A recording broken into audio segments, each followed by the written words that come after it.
Kinshasa et Pékin entretiennent d'excellentes relations diplomatiques depuis les années 1960. Ces relations se sont davantage redynamisées en 1972 sous le maréchal Mobutu qui fit un voyage historique en Chine où il rencontra le président Mao Tse-tung. L'amitié sino-congolaise, vieille de 51 ans aujourd'hui, a apporté plusieurs fruits, notamment dans le domaine des infrastructures.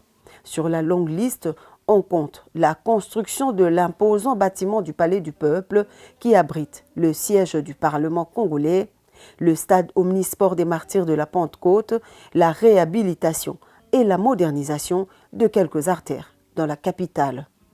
Ces relations d'amitié sino-congolaise seront renforcées dans quelques heures avec la visite officielle du chef de l'État congolais Félix-Antoine Tshisekedi Tshilombo sur invitation de son homologue chinois Xi Jinping.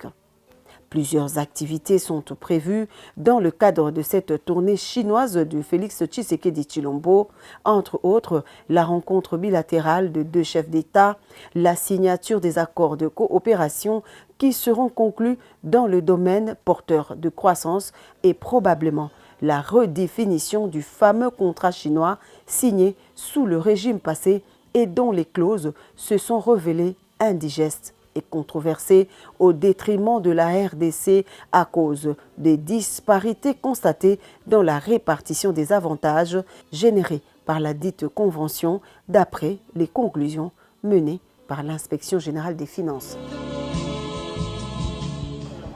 Beijing constitue la première étape du grand périple chinois du chef de l'État Félix-Antoine Tshisekedi Tshilombo qui est annoncé ici dans la capitale chinoise. Dans quelques heures, le chef de l'État arrive pour une visite officielle, une visite de travail de 72 heures. Il sera accompagné donc de son épouse, la distinguée première dame Denise Nyakeru Tshisekedi. Le chef de l'État a été précédé par une forte délégation gouvernementale et de quelques membres de son cabinet. En dehors de la partie officielle, le président de la République sera invité à visiter plusieurs sites touristiques, à l'instar de la cité interdite de la Grande Muraille où nous nous trouvons actuellement, de cette Grande Muraille qui accueille au quotidien plusieurs touristes. Il n'y a pas que les Chinois qui viennent ici, il y a les gens, les peuples de plusieurs pays qui viennent tous les jours pour visiter cet espace hautement symbolique pour le peuple chinois.